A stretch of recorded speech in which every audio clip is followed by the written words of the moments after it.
Hello.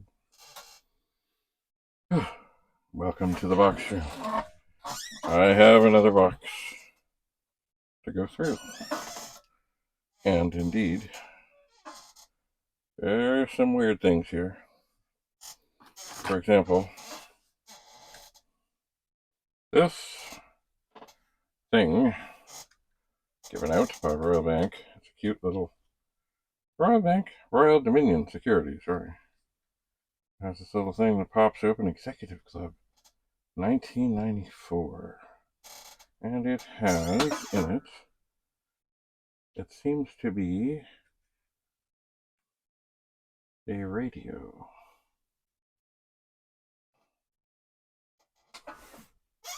Do I have my glasses around? I thought I had glasses here.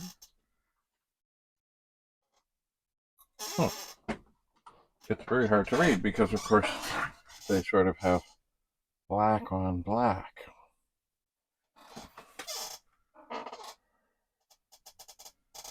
Oh yeah, I think it's an FM radio. The unfortunate thing is, and I don't really feel like spending a whole lot of time on this, is it looks like it takes two AA batteries, or sorry, AAAs in the back here, and it is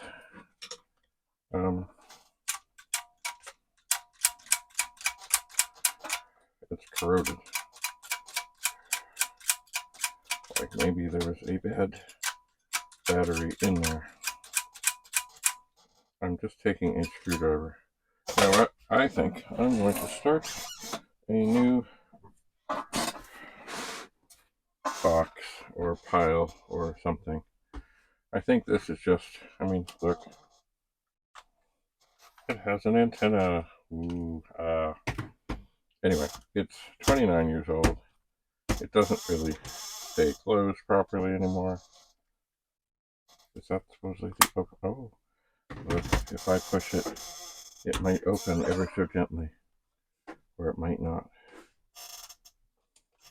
I think there comes a time when you say, it's crap. Alright, what else do we have here? Ooh. It's Elmo. It's some kind of a card thing. I think that too can be crap. Here, it's a little plastic bag. It's getting better though. Hang on. We have a disc. It says Tandy on it. But what does that mean? OS9, U-clip P3, file protection, who knows? Now here's the thing. Now I don't know what it is. But it takes a battery. And it looks like it's supposed to clip. Oh, it takes like 4 batteries. It's also rather corroded. It looks like it's supposed to clip on a belt with something like that. And that it might make some sort of sound. Of course, I can't really read it. There is something here. What the hell is that?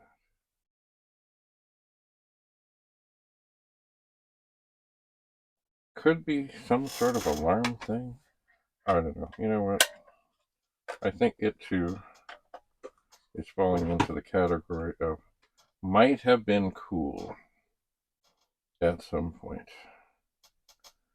But I think it too can go. And then, of course, we come to something magical. It's a box. It says Deluxe Paint 4. Now, what is inside? An Electronic Arts. Oh, look. It is the manual for Deluxe Paint 4. And a disc. Super DJC2 from Creative Focus.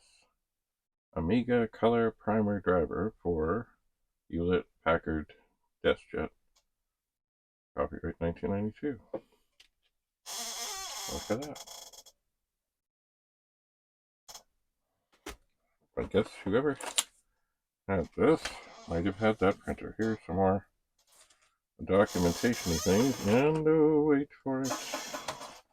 It is, looks like, I don't know how many discs are supposed to be in here,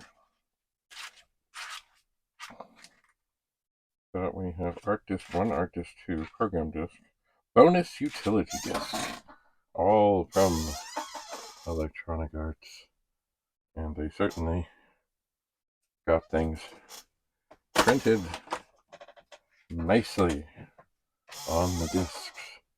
No way, well, you put a label over it, but it's original. These little things do help make things look better.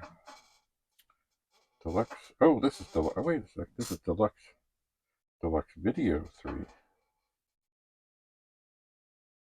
Okay, hang on. Yeah, okay. This is the bonus utility disc, Deluxe Video 3. And, oh, there must have been 4 discs because they fit in there so nicely. I'll put this other disc in. I'll put the book in. I'll put the other things. Is there a registration? Oh, yes. Oh, no, it's Select Paint 4 video order form. Alright, we'll put it all back in. And leave that there. What is this thing? This looks like a car thing. Once again, it's a tool thing. I think it might be something to do, from what I can see on it, something to do with shining up spark plugs and measuring gaps and things.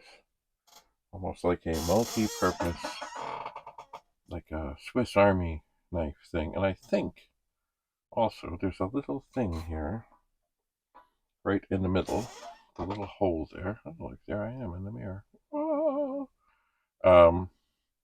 That might do something magical when you put this thing up next to something to do with the ignition on something. This, I'm not sure if I'll use it, but I'll put it in the car. Now here's something I do from time to time, which may or may not be wise. I saw these things many years ago, Tic-Tac, on the clear-out shelf at my Shoppers. And you know what? These ones that I think I might like, but they're way out of date, they're stuck. That is a sign that they need to be pitched. Now these ones, which are also equally out of date, they're moving around nicely. And of course, what do? They put the price thing on the label.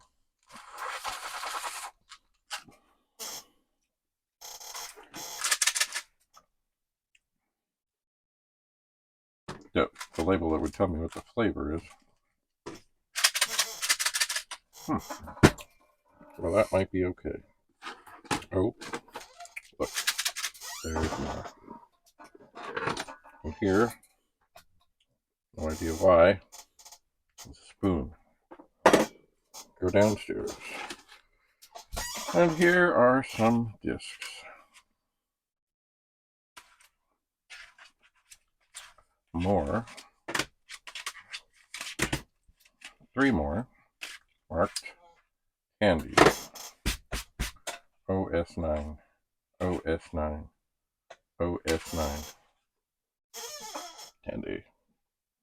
One might think there's something to do with candy. And here we just have 2 random discs. Who knows? No writing, no anything. Looks like this one had a label, but not anymore. So those will go.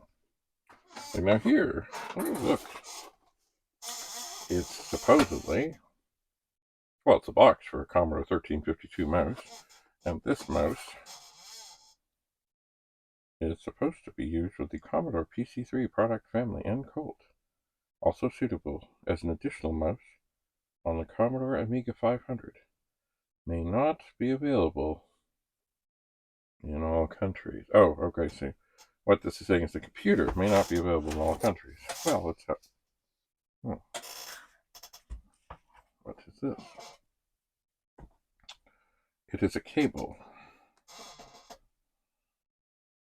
Okay, it is a joystick extension cable. Never used, never opened. Which also would be good for a mouse. I'll put that in my box of things to be tested, although I'm sure it must be fine. And here, by the way, one thing I don't see in this box is a mouse. Here is a little folder thing of discs. DCTV. Disc 1, disc 2, disc 3, disc 4. All in a cute little kind of bindery thing. And some bubble wrap. And more sort of cute little disc holdy bindy things. But so far, no mouse. What do we have here? 1942 setup disc for AGA systems from Commodore. What is this for? 1942 setup disc. Okay. What do we have here? An install disc. Ooh, never opened. There are 3 discs in here. I will not open this. Maybe it's for... Well, stop. Carefully read the terms and conditions on the license agreement accompanying this diskette before breaking the seal. Opening this diskette package indicates your acceptance of these terms and conditions. What is this? I don't know. I just don't know. I just don't know. But here is the warranty registration card.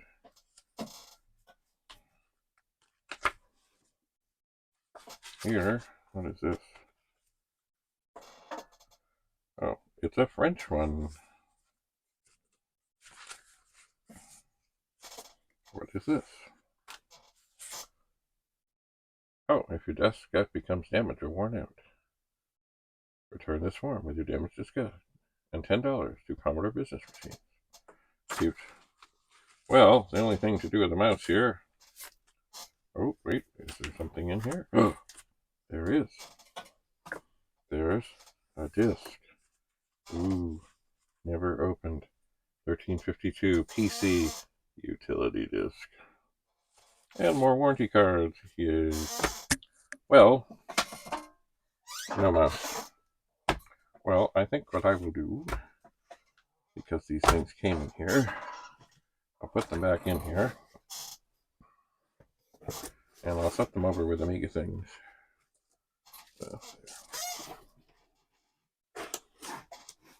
And see what's what.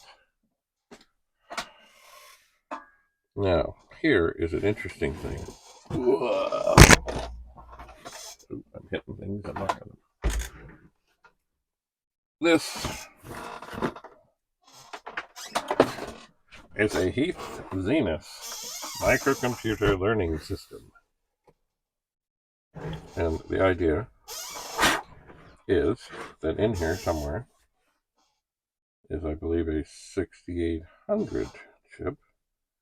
And there's RAM and there's stuff. And somehow you're supposed to be able to experiment and program on this. I guess kind of similar in a way to like the Chem and the other early things, maybe sort of kind of now. But okay, ooh, the switch is a little wonky. I will, with great care, plug it in. I think the plug does not want to go in. Why don't you want to go in? Oh, okay, it's in. Oh, and now to standby.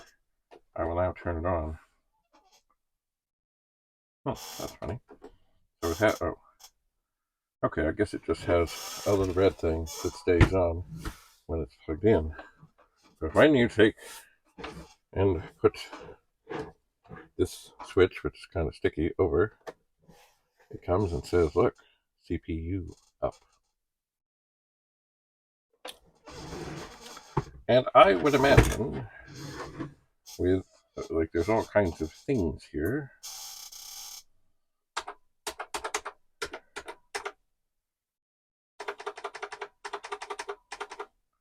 I guess I've done an error.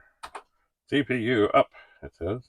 Anyway, there's like little tiny breadboards and a big breadboard and things to plug onto and other chips. For example, there's a ROM, which is an FC000. There's a key buffer, address buffers, control buffers, data, I/O, RAM. Aha. What is down here? Binary data, dip switches, all kinds of things. Anyway, I would imagine, with proper documentation, that this was quite the thing when it first appeared on the scene. Probably taught a lot of people the basics, but not basic, of programming.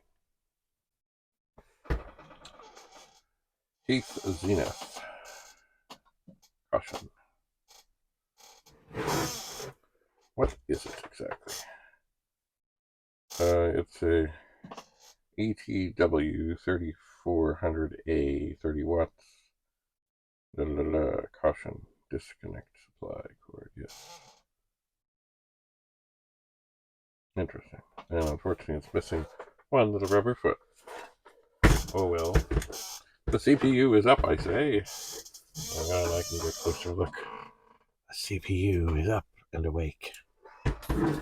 Anyway, that is an interesting sort of historical thing. I will turn it off. Oh.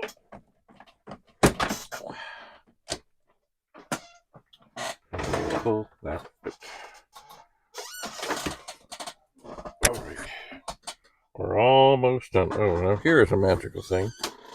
But I'm pretty sure there is trouble with it. But maybe I can fix it. This is a dual floppy drive to go on an Amiga. It is. And it too is missing some things. It has the cable. I seem to remember that somehow it was not working, but of course I have not tested it in years and years and years. Of course, the nice thing, I mean, if you're getting a thing, look at that size. It's just about the same size as the drives. Great to have set up if you just need to copy some discs, or you just set it off to the side and say, there you go, copy. Anyway, and about the same, not that much bigger than a single drive, and of course smaller than the single drive from Commodore. All right, what do we have here? Ooh, it's a plastic disc box. And are there any discs? No, but these were great for traveling with and working with, back and forth to school, back and forth to work. That was easy. And also, in this day and age, if there was a whole bunch of discs that were going to be sent to somebody, it wouldn't be a terrible thing to pop them in this to keep them safe, and then put them in an envelope or a box, put them in the mail. That can stay. And now, last thing in the box is a disc box with 3.5-inch discs. And these are, okay. These are definitely public domain discs. And they are from, well, a lot of them are from SMOG, the Sarasota Manatee Amiga Users Group, which I was a part of when I lived in Sarasota. Here's some from Tsunami. That was, I think, the Tampa something group.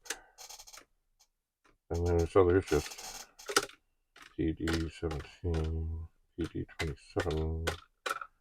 Not so exciting as these. Oh, here's another from the Sarasota Manatee Amiga Users Group, otherwise known as SMOG. SMOG was a dragon, as well as something. I'll have to look through these. They are numbered. They're numbered from 1, 2, 3, 4, 5, 6, 8, 10, 11, 12, 13, 14. Yeah, they're all numbered. There's whatever it is. There's a bunch of them here. And it looks like I think that I wrote on them. 1, 2, 3, 4. Yep, I did. So those two will go and sit and dwell. The boxes are piling up. Dwell with the Amiga things that I'm setting aside, because I will be tinkering and looking at Amiga things. That was easy. As you can see. Or perhaps you can't see so much as I can see. Getting a little cramped in here. So many boxes. So little time. But, oh, you know what? This did not come out of the box, but I might as well show it. It is from Microspeed Incorporated. From, ooh, it's got a little case. It's got little things. And what it is, well, this is the box. And it says on it, Amiga mouse. But it really isn't. Here we are. Microspeed. There we go. It says on it, Amiga mouse. But what I found when I opened it up, it's not really an Amiga mouse. It's different, and in some ways, perhaps better. You see, we didn't have optical mice back then. We had ones that had the little balls in them. And they would get dirty, and you'd have to open them up and kind of work them over with a screwdriver or alcohol or other such things to get the dirt off. This little guy, ta-da! It looks like a mouse, and it is kind of a mouse, but really, it's a trackball. So, you don't have it running along the desk. You just take your fingers and run it over the top. Just like that. So, I think that might have made things less filthy, and maybe you could have finer control. I'm not sure. I will put this back in the box. Perhaps I will tape the box up a little bit, but not so much that I can't get it out. And it has a little case. Look, a little wee case. I suppose for travel. But as I do like this, perhaps I will put it back in the box. I think, yes, I believe I have a tape gun handy. Somewhat handy. A little bit handy. Possibly. Ooh. As always, some of the tape is ruined. But I'm not going to do this all the way up, because I want to be able to get the mouse out. But it's not, like it really is, it's just the box it was mailed in.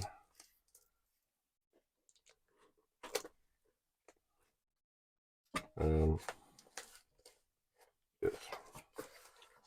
So I will take this over here.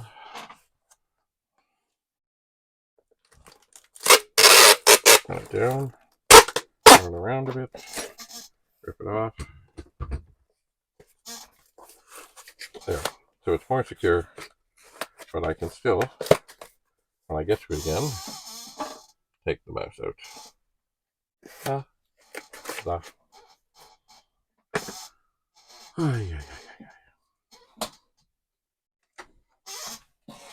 Alright, well, that's all the treasures that I have at the moment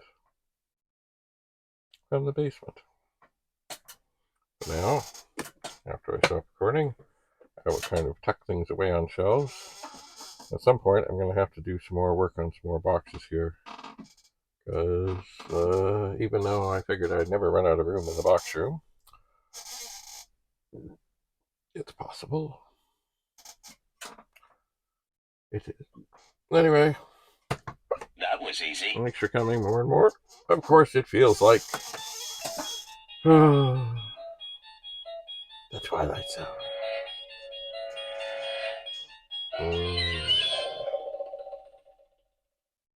Anyway, I will return to the basement, where I'm going through all kinds of things. See, we moved a while back, and there's lots of boxes down there I've never ever gone through again. So indeed, there may be things that have nothing to do with computers, but as always, there'll be something interesting in there, I would suspect. Anyway, thanks for being here. Thanks for coming. We'll see you again as we unbox more exciting things in the box room. Bye for now.